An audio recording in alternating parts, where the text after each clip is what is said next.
All right, here we go. Let's wait for it. I got to see it. There's a lull. You know the drill. Good, but good to see everybody as we're waking up. The Rockfin's not awake yet. What about the YouTube? Is the YouTube's waking up? YouTube's waking up. There we go. YouTube is awake.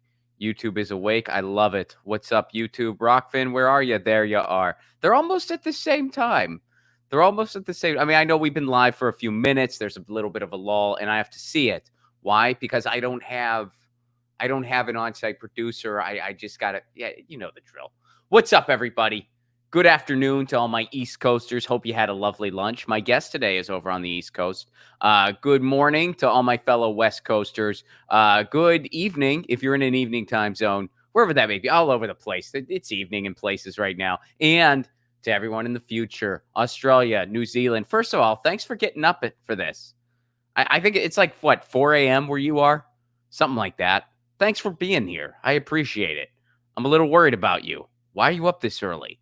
Well, regardless, good to see you. And because you're in the future, can you solve climate change for the rest of us? No pressure, but you have a day of science more than everybody else. So just figure out how to fix it and text me, and I'll give the message to everybody. That's how we'll do it. And then we'll change the world. Shout out to everyone who makes the show possible. Our friends over at ZT.com, ZHITEA.com. Their tea kind of rules. Our friends over at Tree of Joy, TRIAGE oil.com. Trendy name makes topical pain oil for your body. It works wonders. And our friends over at Indie Left. Indie Left is the only place to get all the content from the streamers and writers and content creators you know and love. They have a big old platform. They update it twice a day. So they make sure that you can stay abreast on all the news going on online. So to get more hip to them, subscribe to everything they got going on, and to join their Discord community, they're dancing over at the Discord. Check out independentleft.media. That's independentleft.media. And by the way, their theme song was written by yours truly. And if you want your own theme song, patreon.com/Romplacone for Give What You Can level. You get all kinds of perks. You get a patron Zoom show once a week. You get a patron stream once a week. And I'll make you your own theme song. And that's all for a Give What You Can level over on the Patreon. And also if you're a Rockfin Premium member. All right. Haven't babbled all that. Let me bring in my guest for today. One of our regulars, very funny comedian, doing his thing. Please welcome back to the show, Mr. Krish Moen. What's up, Krish? How's it going? Good, buddy. How are you? I'm doing okay. How are you? Good. Well, I got to give a quick update on my cat real quick for anyone who was tuning into the show yesterday. I figured I'd bring you in. So Lucy is okay. If you guys recall from the show yesterday, Lucy injured herself on Monday. I didn't see what happened, but I heard what happened. And what I'm pretty sure happened is she was on top of my bookshelf, and on top of our bookshelf, we keep a container. It actually has some like soundproofing material and stuff. And Lucy was probably on that container, and the container was not totally stable. So when she used it to jump off, it fell. And so did she. So, when I heard the crash and I went into the living room, I saw that container on the ground, and a picture was knocked over, and a couple other things were not in place. So I'm thinking that's likely what happened. And she was limping a little bit. And Monday night, she did not sleep in the bed with us, my wife and I, which she usually does. It's not common that she doesn't. It's very, very uncommon. And she was sleeping at the foot of the bed. So that kind of said to me, it's not like she just, for whatever reason, was crashing somewhere else that night, was thinking, I'm a grown-up, I'm going to stay in the living room. Every now and again, that does happen. But I think it was more she couldn't jump on the bed. So I did not sleep at all Monday night and was totally panicked at an almost irrational level. Because what are you going to do? It's my baby girl. And yesterday, she started feeling a little bit more like herself. She was, a little more active. And the limp that she had was not as noticeable. Like, it was still, you could still tell, but it wasn't as obvious. Yeah. So, but I still made a vet appointment. I wanted to make sure. So Lucy went to the vet this morning. They took a look at her. We got some medication for her, and the vet recommended that you kind of just make sure she rests for a few days. And if she's her normal self by then, cool. If not, might need to bring her back in. They might need to do an X-ray, see what's up. But she's doing well, and she, as soon as she saw her cat carrier this morning, she ran. So I'm thinking she's not, if she can run, like as soon as she saw it, she just looked at me and she meowed, which was her way of saying, "What the fuck, dude?" And then she ran. And so I'm thinking like she, and yeah. So then I felt bad because I'm like, well, you probably shouldn't be running right now, and now you're running because of me because I have to take so. But I still, it's best that she gets checked out. So and of course they were, willing to do other things. Like they were willing to do the X-ray then, but it would have taken hours. And I'm like, look, I'm not going to have her at the vet longer than she has to be. So if I leave her here hours, it's going to stress her out more, which could make things worse. So I'd rather just, if it seems like she's healing up, which it seems like she is, I'd rather just take her home, have the medication, and then if for some reason she doesn't heal up, we can revisit this. But so anyway, so that's the update on Lucy. I appreciate everybody who, y'all showed me some gave me some tweets and showed your love and concern. I appreciate that very much. So I wanted to take a quick moment to update everyone. She's doing all right. And I think she's going to be fine. After she ate this morning, Chris, she kind of gave me this, like the meow she gives me when she wants to play.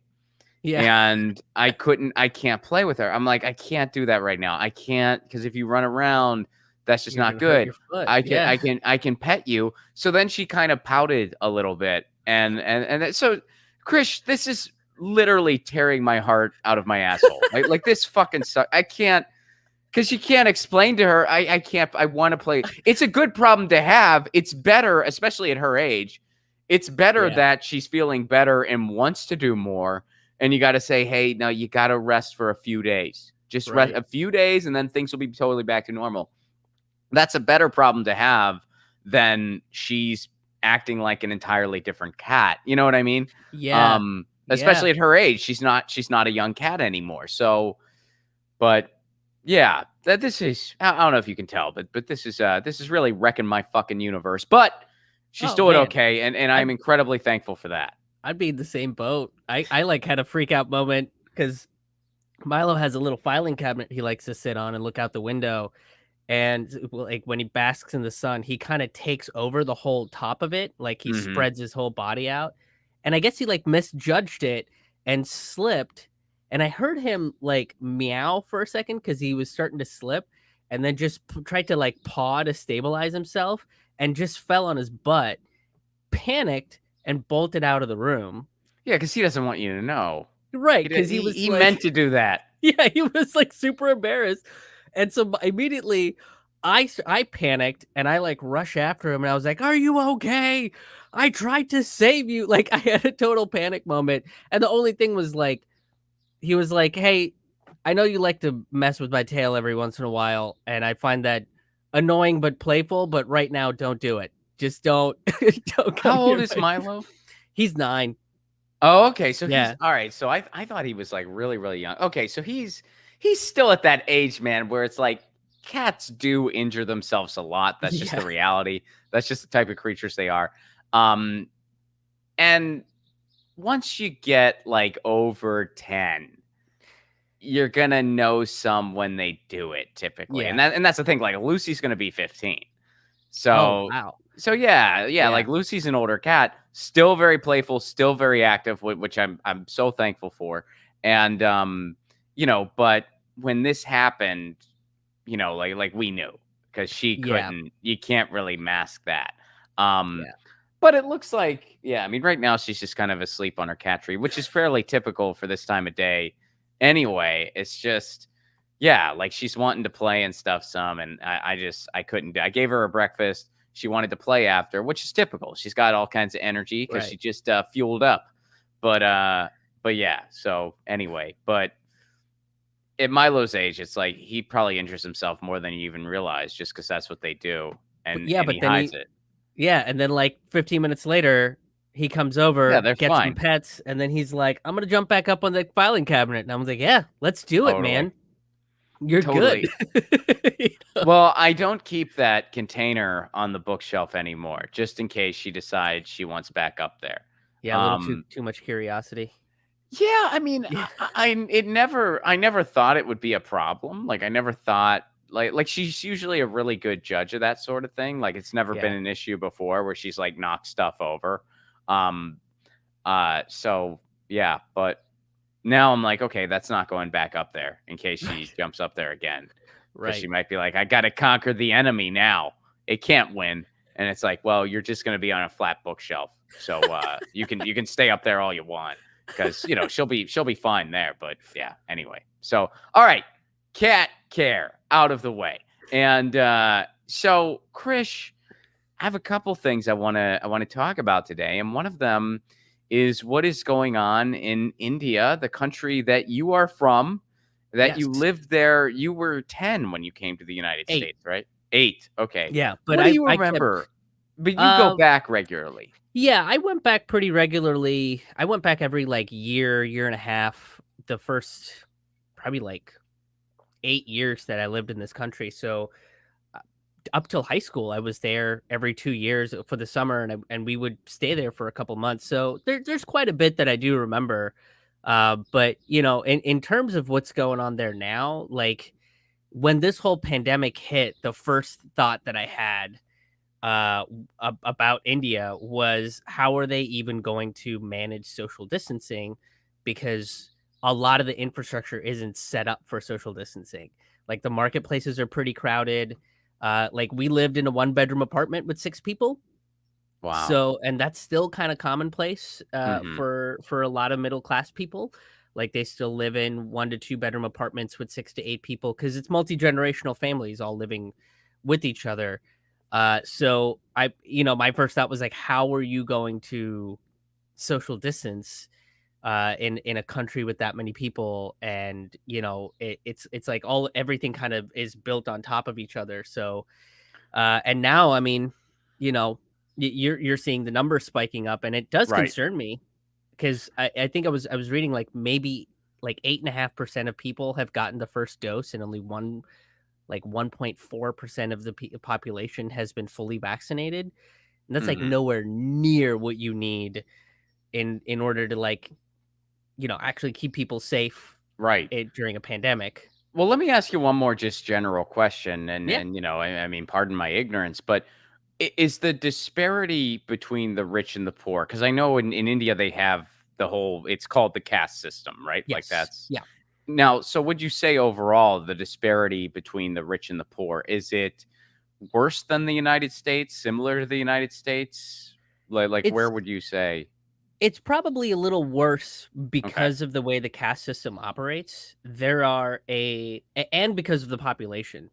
It's just a much larger population, so percentage-wise, it's probably worse than what we see in America because you don't really see like homeless encampments. Like in India, the homeless encampments, I mean, they try to displace a lot of the homeless in Bombay, which is where I'm from, because depending on where you land from, I think like if you take a flight out of Europe and you land into the Bombay International Airport, that's the first thing you see is this huge, like, and like I don't even know what to call it. Like we used to call it shanty towns, but they're like tents and tarps and stuff like that, like makeshift homes, and it's like this huge make community of people that live there, and that in and of itself is a whole society by itself because they have their own rules and regulations and things of that sort. And I remember, this is maybe a decade ago, they were trying to get rid of those people and displace them away from the airport so that it wouldn't be like ugly for European tourists to see when they land there. And because the caste system is broken up into 5 different categories, the lowest being the untouchables, which are your homeless people, which are the people that live in these quote shanty towns and things like that. Like those people are considered untouchable. Like they're And that's actually what it's called? that's actually what it's called. Yeah. Yeah, Oh, geez. that's Okay. I wrote a joke about it because I was like, it's so ridiculous. I was like, it's cute that America thinks it's, you guys have three different classes, but we go hard in India. Like we invented classism. There's probably a master class for classism that you can learn from like some rich dude in India Are you that gonna breaks it all perform over down. there at some point? I would love to. I feel That like was you actually should. part of my plan. I got to do one or two sets when I was there in 2019. And it's very interesting because the comics, there's all English comics. There's comics that speak all English, and then there's all Hindi comics, all Tamil comics, and then a majority of comics kind of go in between. They kind of move in and out of the language. So it is really like a bilingual comedy scene, which is Really? very interesting to me. Yeah, and what's even cool about that too is like certain jokes don't work unless they're performed in Hindi because the translation is different and grammatically wouldn't line up. So like the poetry of what they're saying and why it's funny gets lost if you translate it into English. You know Isn't what I it mean? amazing, like, how worldwide, not that it hasn't been worldwide for a long time, but the extent to how stand-up has become worldwide, even just as long as we've been doing it. Yeah. I mean, you started very, very young, so, like, even though I'm a couple years older than you, you've actually been doing comedy longer than I have, but, like, when I was first starting and was like, just I knew stand up was something I wanted to seriously do. And I knew that I had to go somewhere where there was a comedy scene and blah, blah, blah. I had an opportunity at that point in my life to move to Italy. And sometimes I think, what if, especially as of recent, but I chose not to. And the biggest reason I chose not to, um, probably, I mean, maybe the only real big reason I chose not to was because I knew I really wanted to do stand up. And I felt like, well, the only way I could kind of do that if I lived in Italy, I'd have to just fly over to England or take a train over to England. And Right. that'd be really hard to really do this thing, because that's a heck of a commute. And it blows my mind to think that now that's actually not the case. Now it's like, even just within this short amount of time, if I was faced with that decision today, and I was just starting out or whatever, I could potentially, I mean, I could have done it because in Italy, I would have been living in Florence, but Rome has a scene in an English speaking club. So I could just, take a train up to Rome on the weekends, or down to Rome, excuse me, Florence, so down to Rome, but take a train down to Rome, do my thing, meet other people. Maybe I'd be able to get a little thing going in Florence for expats or whatever, and it'd be doable now. Oh yeah. Like, it's kind of crazy to think about. And even like, just, I mean, it was a minute ago when I was faced with that decision. It was over 10 years ago at this point, but still, like, anyway.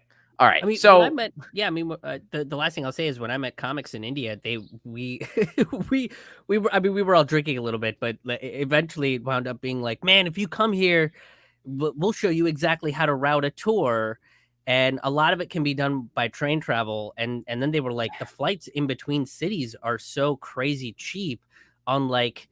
Stuff like Spice Jet, which is like a India only kind of airline that flies local.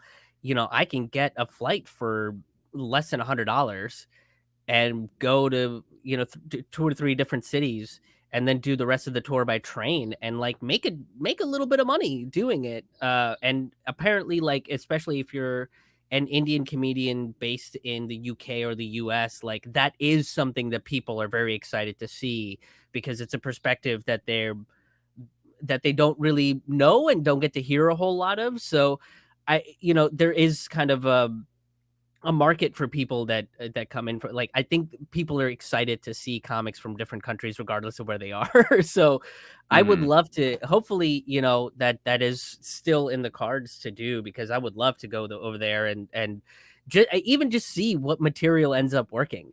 Because some of the political stuff that I do that is very specifically like America centric might not play out, or it might. They might be more knowledgeable about it than than I Sure. am. So yeah, it's fingers crossed. Right on, man. Yeah. All right. So let's go specific. What's going on there right now? So India tops 200,000 COVID deaths. Hospitals and cremation sites are being overwhelmed. So India is having a lot of problems right now. Now, here's what's interesting. Uh, they are also making 60% of the world's vaccines, yet they don't have them for their own country. Here's something from PBS. COVID is out of control in India, where most vaccines are made. How did that happen? The coronavirus thrives when humans let their guards down following months of relaxed restrictions on face masks and social distancing, and amid emerging COVID-19 variants. India is suffering a record breaking surge of new infections that has sickened millions of people, threatening the world's largest democracy. These are PBS's words, with a fractured healthcare system and harrowing death toll. So they're making all these vaccines. They're not staying in the country. So then they don't have enough resources for their own country. And then recently the United States passed something here. It's in this article somewhere. But but the United States passed something. Okay, here we go. So in February, President Joe Biden signed the Defense Production Act to boost US COVID-19 vaccine production. Now here's the kicker. That decision cut off exports of raw materials such as vials and stoppers to India. So basically, because of the worldwide almighty altar of capitalism, for us to do this act, that meant that, oh, well, now we're not exporting stuff because heaven forbid we just invest in actual services and we just invest in, you know, making what we need. Which again, Richard Wolff pointed this out at the start of the pandemic. The United States was one of the only countries, one of the only developed countries at least, that during this whole thing, 1 million less people were working in social services.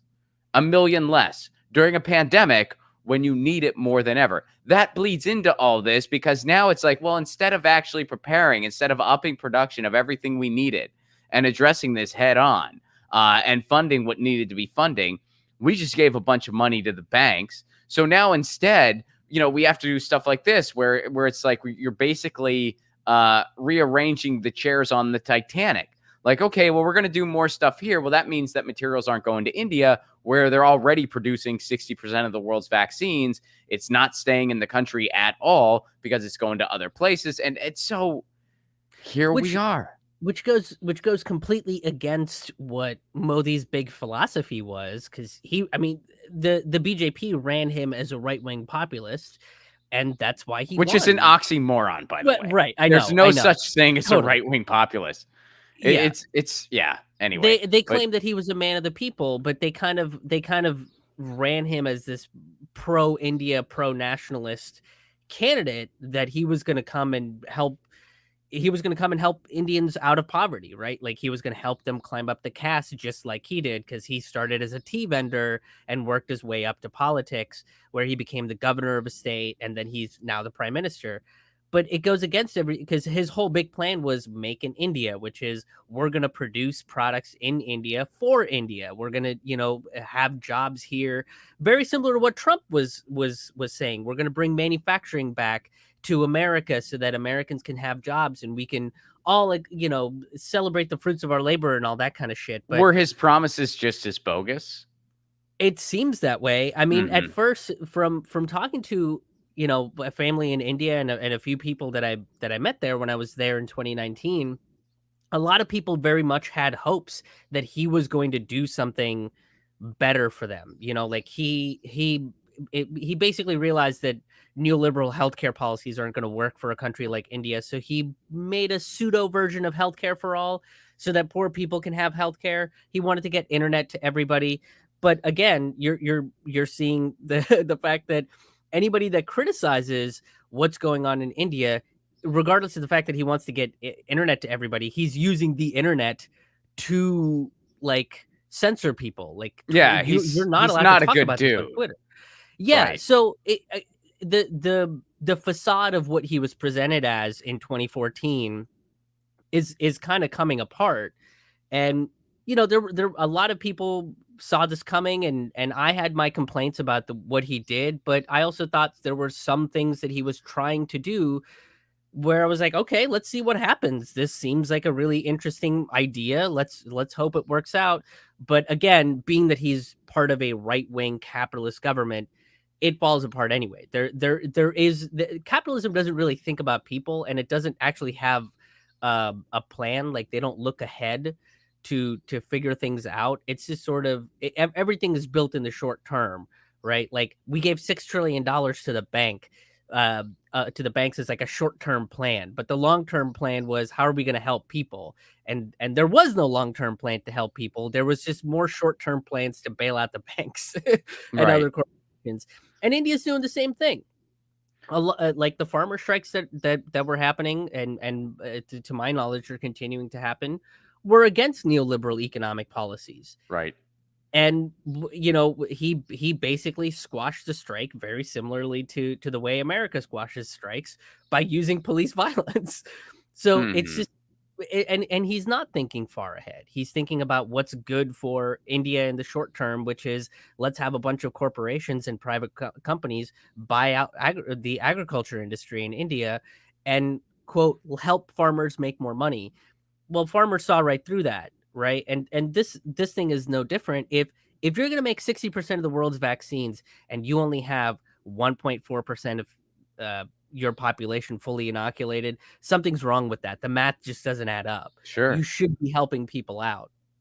Well, And realistically, oh, sorry. no, no, no, no, no, finish. I just wanted to say realistically, if America wants to tout itself as the greatest country in the world, and we make these huge statements about, oh, we're going to help people across the world. That's why we're battling terrorism. That's why we have to stop China. That's why we have to stop communism, because they're committing these egregious human rights violations. Then why aren't you trying to help India and Africa and these other countries that are struggling to get the vaccine and struggling to get people inoculated? Why wouldn't you use the Defense Production Act not just to help the people of this country, but also other countries that can't do it, and you're also trying to make business deals with? Like it just doesn't.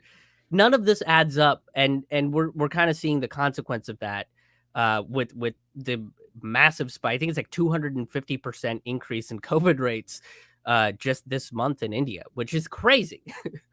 So, and just a side note, based on what we were talking about, when I was saying stuff like right wing populism is not real, which by the way it isn't. If you're wondering what we're referring to, if maybe you've listened to the corporate media nonsense and maybe you've succumbed to the brainwashing, and in your mind you think that populism is racist or anything like that, please do yourself a favor and read "The People Know" by Thomas Frank. It will explain what populism is, the history of populism, the way populism has been demonized over the years to try to get people to go against their own interests. And it will squash all of those lies, which is what they are. They are lies. Populism is actually very socially progressive. In this country, the United States, one of the reasons women have the right to vote is because of populist movements.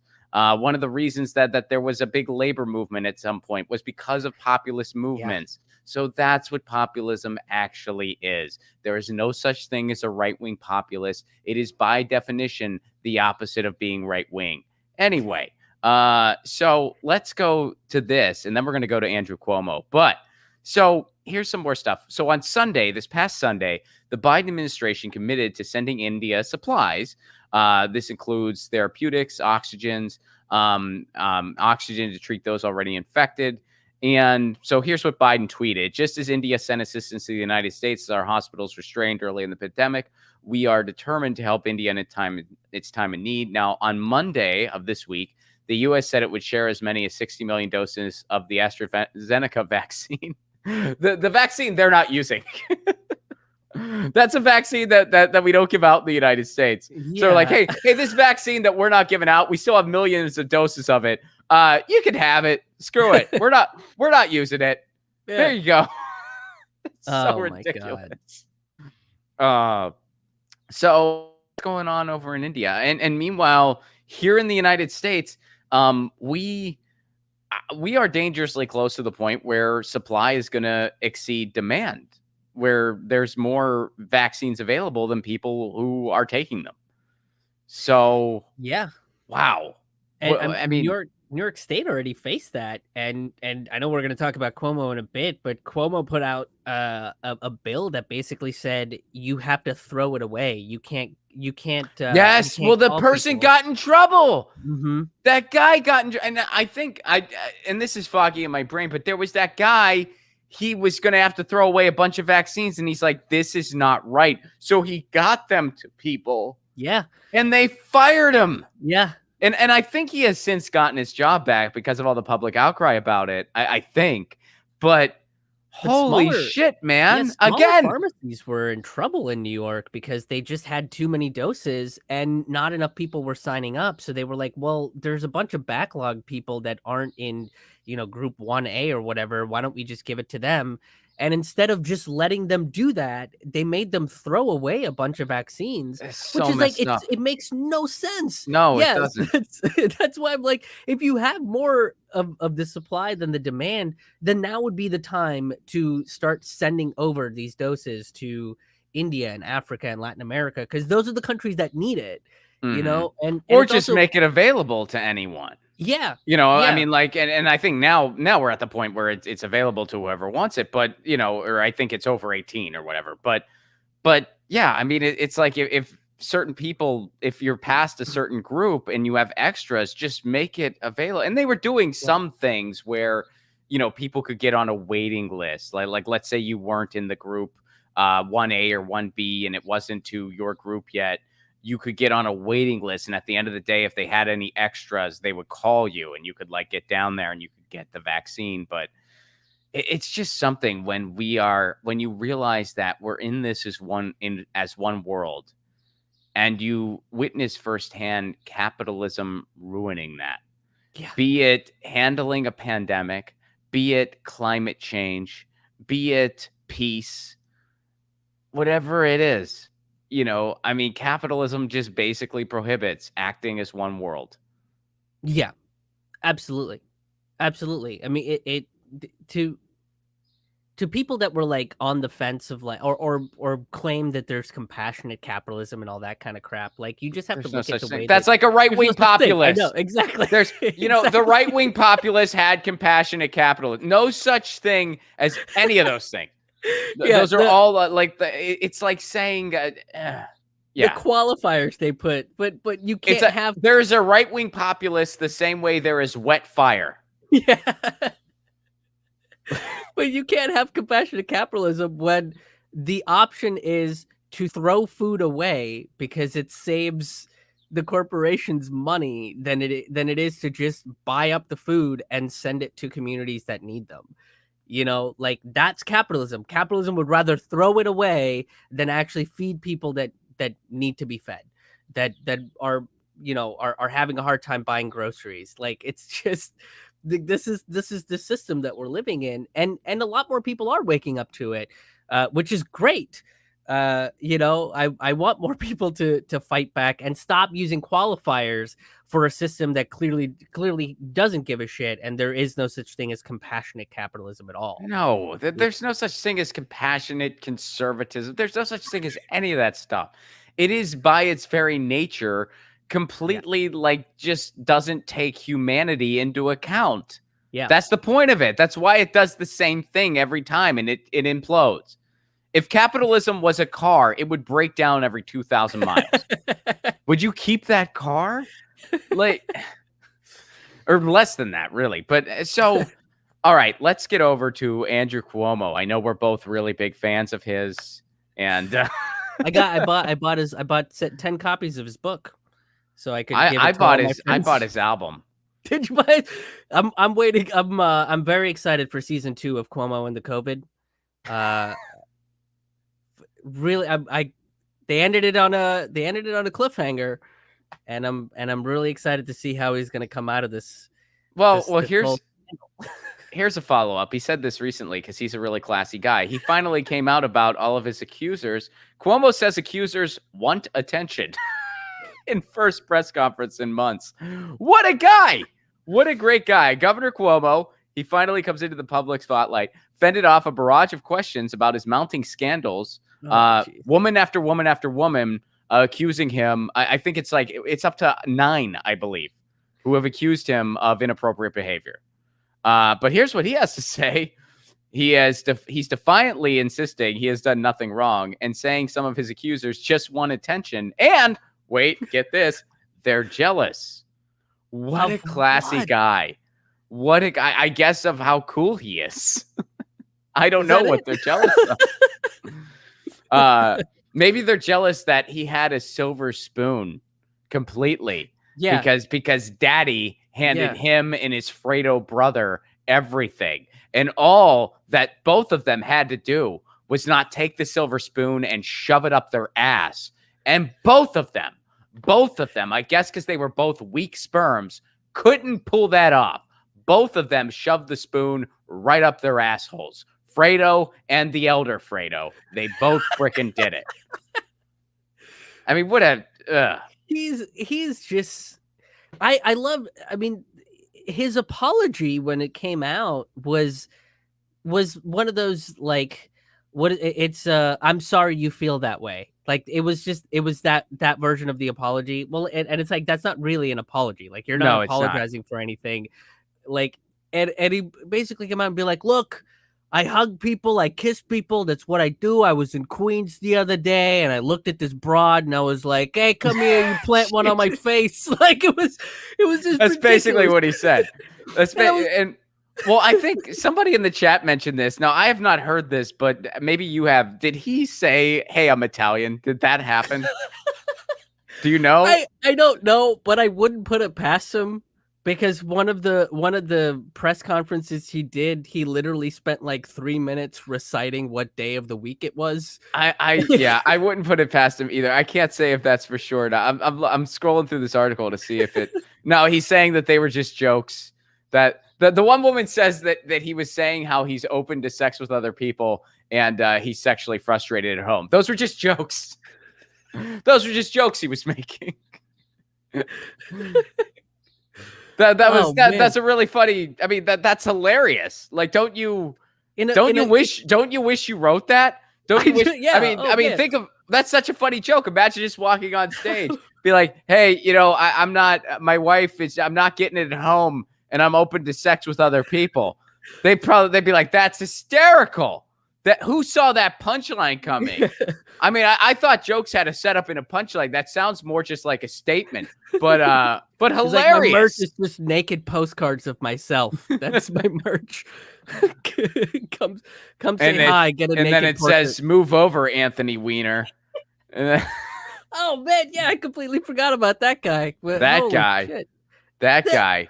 But I mean, how everything he's doing is just like out of the New York royalty playbook of like, well, nobody say anything bad about me. Like, of course we're gonna say everything bad about you. You're a sociopath.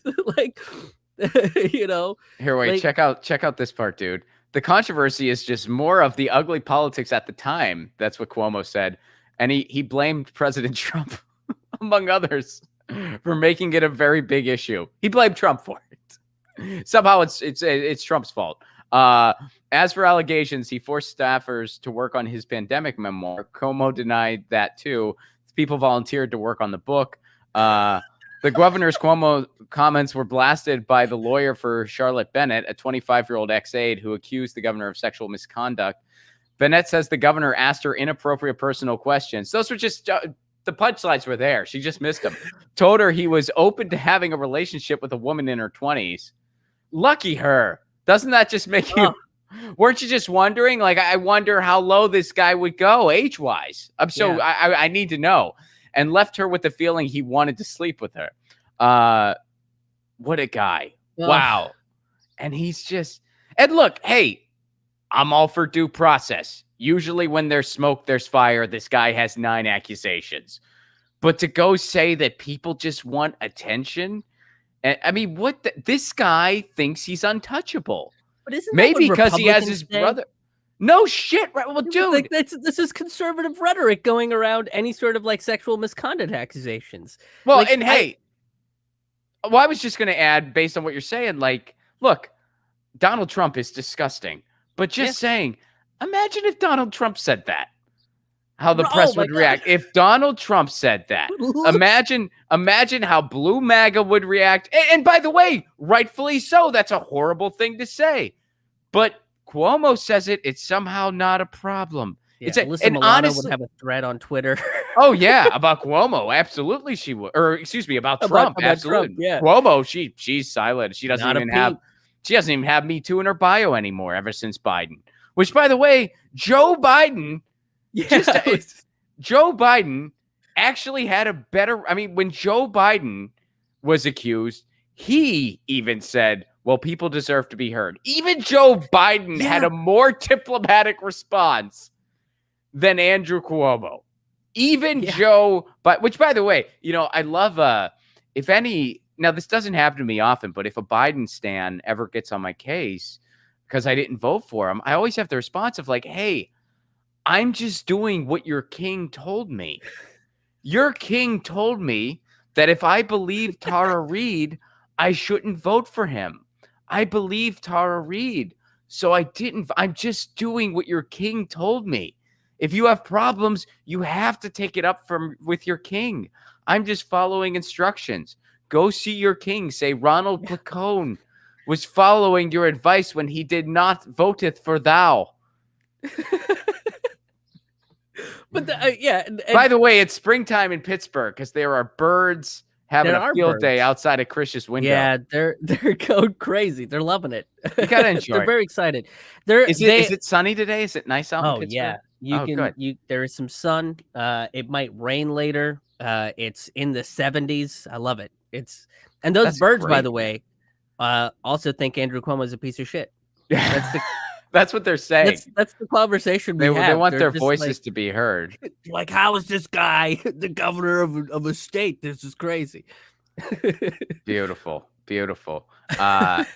Yeah. So that's going on with him. Well, they kind of got rid of his story though. Like you don't really see a lot of Democrats coming out and really talking about Cuomo in either justifying what he's doing or kind of putting it down. Like they just wanted to sweep. They just wanted him to wait it out. Yeah, that's what they wanted him to wait it out. Which, by the way, it was working for him because you have a complicit media, and so it was working for him. But then he finally opens his mouth again, and he's like, "They just want attention." It's like his PR person is probably shitting their pants right now. Like, really, dude? That's what you? Why did you again? Just don't. Here's a silver spoon, Andrew. Just don't shove it up your ass. And he's like, does it go here? Does it go? No, Andrew, that's your asshole. You're shoving it up your ass again. You're not supposed to do. Not supposed to. I just can't. So I mean, come on. I'm sure this guy. I think he's guilty of. I'm sure. I believe he's guilty of everything. Everyone deserves due process. So have at it. I think he's guilty. I think he should just straight up resign. I think Matt Gaetz is guilty. I think he should just straight up resign. But let people have their due process. Everyone deserves due process. Have at it. But man, he sure doesn't feel any remorse for anything. Yeah, none of what he's doing or saying is what an innocent person would do. Like, everything he's saying is basically like what it's like a smear campaign for a guilty person. Like, you're like, oh, don't look into it because you might find out what the truth is. But these people are just looking for attention. It's like, what?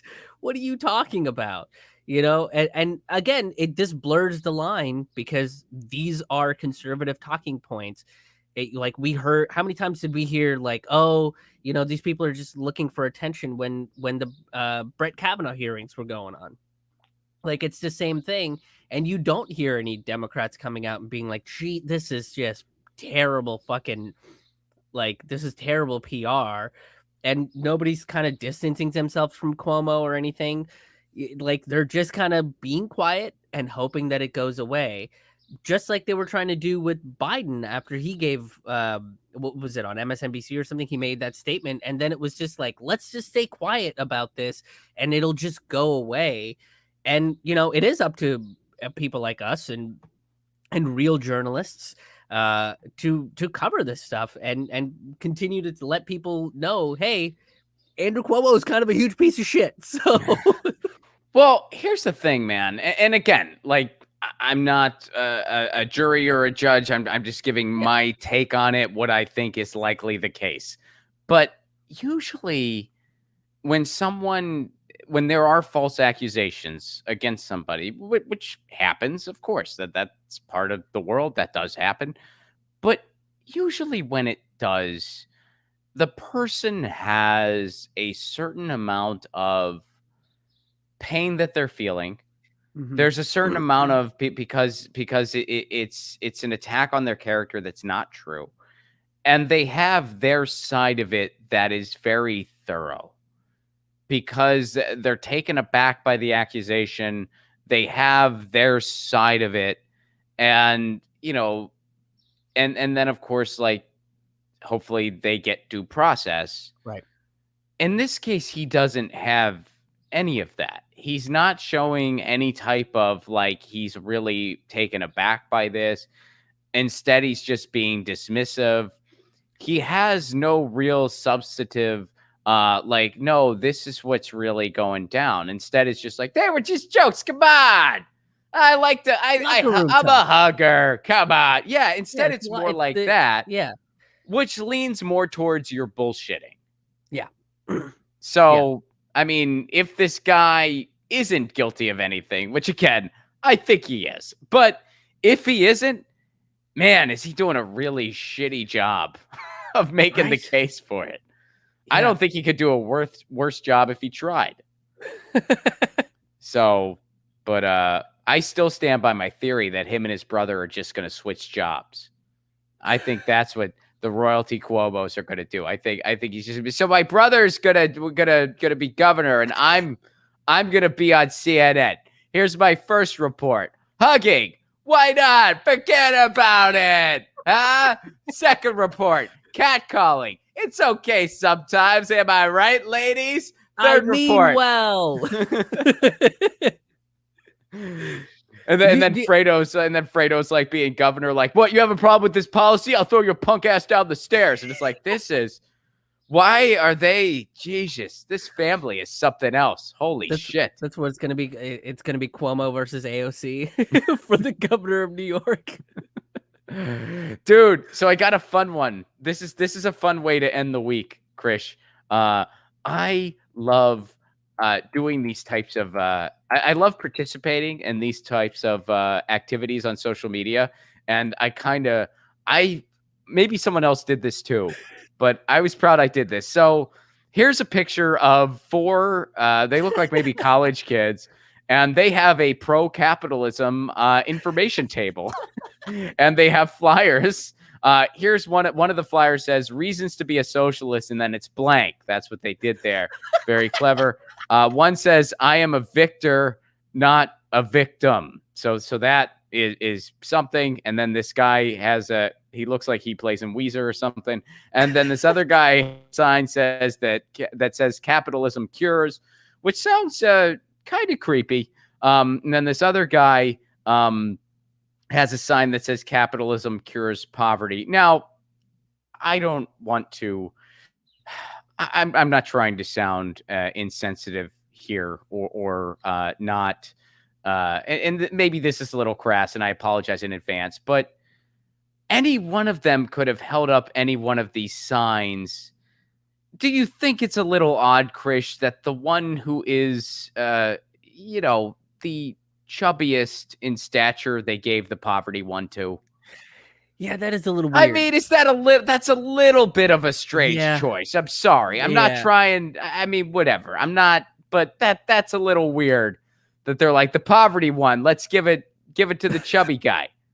Let's get like why do I have to hold this one? But so anyway, I tweeted out, named this band. I'll go first. My band name was Trickle Down Effect in the Rands. I like it. But so first of all, before we get into the responses and then we pick some of our favorites, why do you need an information like?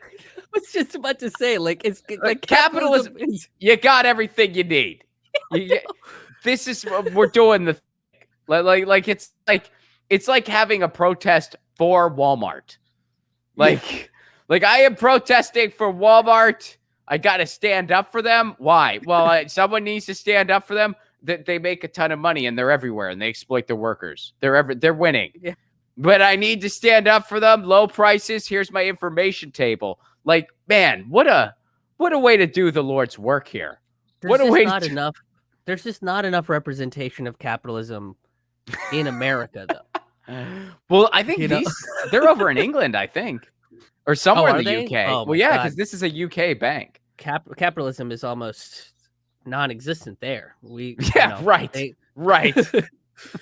I mean, it's not as bad as here. It's not as bad as here, but it's still they still got it. Country, very much so. I mean, maybe they don't realize that. Maybe they're just like, the only place there's capitalism is like, no, that's where it's in its most brutal form. But you got it over there too. Yeah.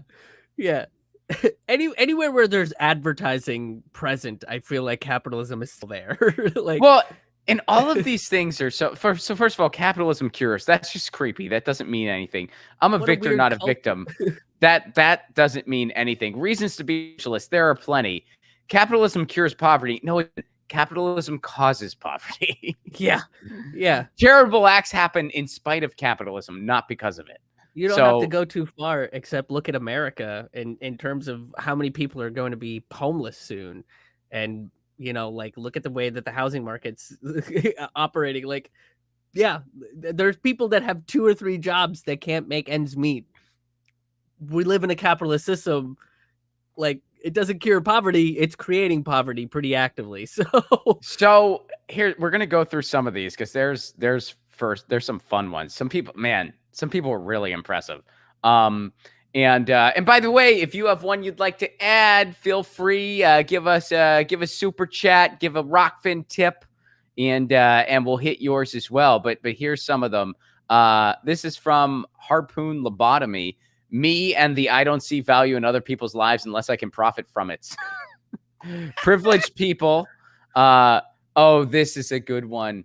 Misguided voices. Dude, nice. The Unfuckables. That's from Jules. The Empty Heads featuring Tiny Thoughts. The Invisible Band. Supply and Deband. Manifest Destiny's Child. That's a good one. That's fantastic. The Mala Vista Incel Club. Average White Band. The Stock Footage 4, the Status Quo Kids, the Brunch Club, Late Stage Lumineers, Corporate Rot, AstroTurfed, Daddy Got Me, and the Sheltered Smucks. That's a good one. Raging for the Machine. For the Machine, yes. Someone says, I love the irony of posing in front of the drug cartel's favorite bank while cheerleading the virtues of capitalism. The Virgins. Limp Charlie Kirk, Ein and the Randys, the Gonna Bees, the Bleedles, Viva La Projection, the Bootlickers, the Invisible Hams, Rich Kids on the Block. That's funny. That's funny. That's fantastic. Let's see. Incel Orchestra. All right. Republican Village People. Make Love with the Machine, the Nash Equilibrium, Books in the PayPals, Bottom Gun, the Scrooge McDucks. That's a good one. We the Sheeple. That's a good one. That's the great, Propagandists. Yeah. My father told me the Status. Oh no, the Cubicle Cucks, the Indoctrinated. Let's see. Oh, this was a really good one. Third Reich Blind. Oh. That's freaking funny. Well done. Sergeant Pepper. Sergeant Pepperoni and the Coca-Cola Everyday Club. This was funny. Tools. Yes. Now, I like it when someone uses an actual band name, and this person says the All-American Rejects. Now, that's funny when it applies. All right. Milton and the Freedmans. That's funny. Yes. Oh, wow. Now, here's some of my favorites here. Socialist Distortion. System of a Dow. That's really good. Let's see. Apathy in the UK. That's funny. Let's see. And I'm trying to pick out the ones that aren't too mean here. Blink 1982. That's really good. Let's see. Here's yours, Krish. Yeah, Rage Against the Marks, the Booms and the Bust, the Wall Street Boys, the Shorts, the Ben Shapiro Band. And here is friend of the show, Zach Funk, who's also been on the show before. Very funny Pittsburgh comedian as well. The John Kennedys, Swell Religion. Oh, that was fantastic. When I read that, That's a good one. The Misfacts. The Misfacts. Let's see. Now, someone said My Fiscal Romance. My Fiscal Romance. No Child Left Behind. Steely Dan, spelled Stely. Let's see. Here's one of my favorites. Sad Religion. That's really freaking good. Sad Religion. Moronic Youth. Run DNC. Let's see here. The Virgins. I think we got through a lot of them. Man, those are the people balls did it good. Takes to do this, though. Like the balls it takes to come out and be like, we gotta champion capitalism, or just the boredom. Like, how bored do you have to be? Like, we gotta do something for capitalism. You mean that thing that's everywhere? Yeah, what do you have to do for it? We gotta say how important it is. We're gonna start a table. We're gonna get the word out. We're gonna have what's your petition gonna say? Hey, let's not change anything. Hey, do you not have any power and do you feel like you're being crushed? Well, will you sign this thing saying that's great and let's not change it? Will you sign this? And what type of literature here do they have? Like, what do you think their literature was? I'm trying to go back up to the photo and see if there was. Yeah, they have a little table. So I don't know if their table, maybe they were just handing out those posters. Like, and by the way, it's only appropriate that they're not handing them out for free. They gotta charge for them, right? I mean, it's like this is an exchange of goods and services for profit. I mean, if you're not trying to make a profit while you're out here, what are you really doing? You gotta buy a pair of sunglasses from them to get a free poster. You gotta do one of those deals where you buy something and you get a free poster with it. That's capitalism, baby. That is capitalism, baby. Next week they're gonna have a protest for McDonald's, not against the exploitation of workers at McDonald's, just for it. They're gonna be like, we love it. Okay, so go get some. No, we're raising awareness. In case you get to 1 trillion served. Yeah, right. In case you're not among the billions they've already served, we're here to do our part and raise awareness. Is your digestive system functioning normally? Well, it shouldn't. Yeah, go get some McDonald's. That's their next big protest. Do you want to feel like garbage for a day? Eat this. You know, man, back in like my hardcore road days, like living out of a car road days. Yeah. I would actually spend a lot of time in McDonald's when I had downtime because, you know why? They had really good Wi-Fi. For a really shitty fast food place, their Wi-Fi is actually pretty good. And they had it everywhere. It's really sad and really bizarre, but they would have good Wi-Fi. So what I would do, you know, because I mean, first of all, I felt bad patronizing a McDonald's, but it's like I have stuff I need to do and I live in a car. I mean, you know, so I would go to McDonald's quite frequent on my way to a gig when I had downtime, and I would get a cup of coffee because it's like, well, a cup of coffee is a cup of coffee.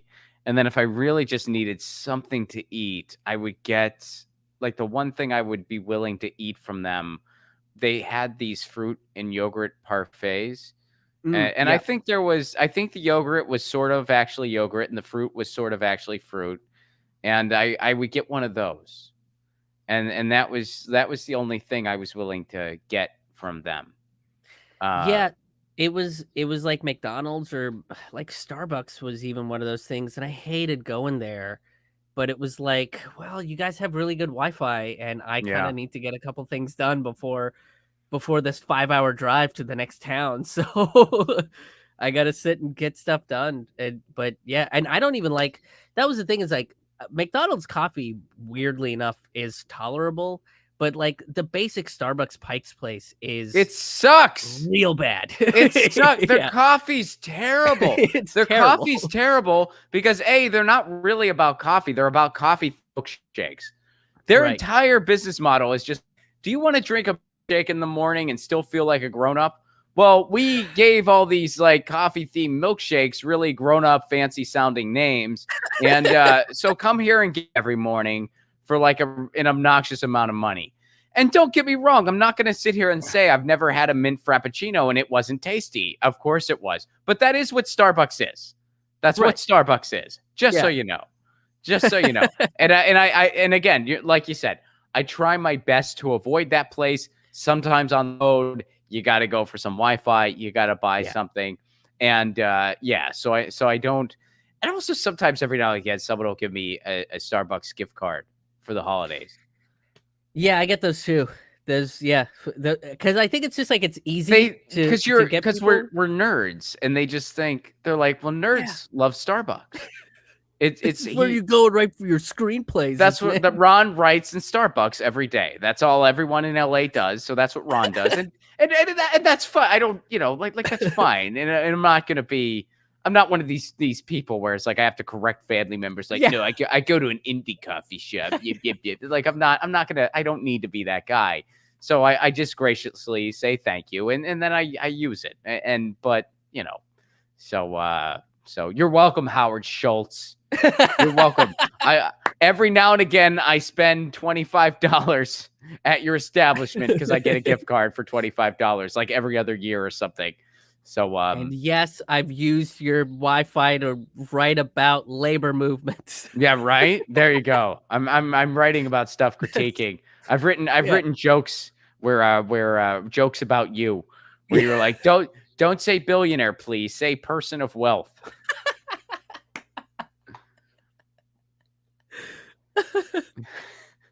That's a good T-shirt.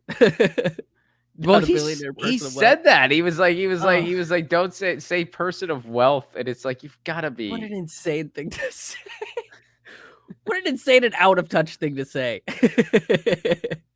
So thank you very much over on the Rockfin for the tips here. Jeffrey Smith, thank you for the tip. Climate Rebel, thank you for the tip. And Climate Rebel gives a shout out to Chris, who gave a shout out back. Because Chris, you are also over on the Rockfin, right? I am. Yeah. Rockfin.com/Krish Mohan, haha. We go. That's the old page. So what's going on, man? Tell everybody about where they can find you. Tell everyone about your show, and tell everyone if you got anything coming up. I don't know if you're still doing the Zoom shows, but give everyone the lowdown of where to find you. Yeah, you can find me at krishmohanhaha.com, KRISHMOHANHAHA.com. I had to get a day job, unfortunately, to cover the bills, so I'm getting adjusted to the new schedule, but I'll be back to live streaming again Monday through Wednesday. And then I've got my interview podcast called Taboo Table Talk, and I'm doing virtual shows on a monthly basis. So there's one coming up this Friday with mutual friend Jesse Jett. He's going to be performing some. I love that guy. Yeah, he's great. He's great. I love that guy, dude. That's awesome, man. You guys are doing a little music comedy combo. Yeah, and this month's show is all about Kashmir and what's going on there, and trying to cover it from a historical perspective as well, because I think when you just kind of talk about current events and miss how we got there. You miss some of the details and miss some of the understanding of what's going on. So try and take a historical perspective at why and how Kashmir is the most militarized place on earth. And again, all the ticket links are available right on my website at krishmohanhaha.com. You know, a lot of people know this about me, that my favorite folks to interview are musicians. You know, my favorite people to just like bounce back and forth with are comedians. But as far as like when it's more of an interview style thing, my favorite people to interview are musicians. And, you know, especially and Jesse's such a fun guest to have. And then he always wants to play too, which is like, I know. Sometimes it's like, you know, musicians are shy about asking that, but it's like, my answer is all like, you make my job so much easier when you want to do that. And you make it so special and fun and unique.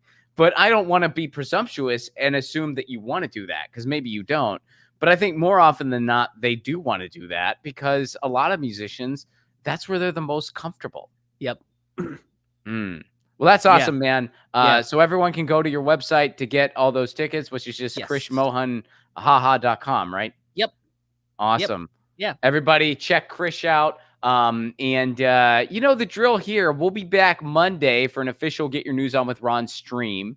And in the meantime, you know, do the thing. Oh, by the way, write a review for the podcast, would you? The Get Your News On with Ron audio podcast. You can get it wherever you get your podcast.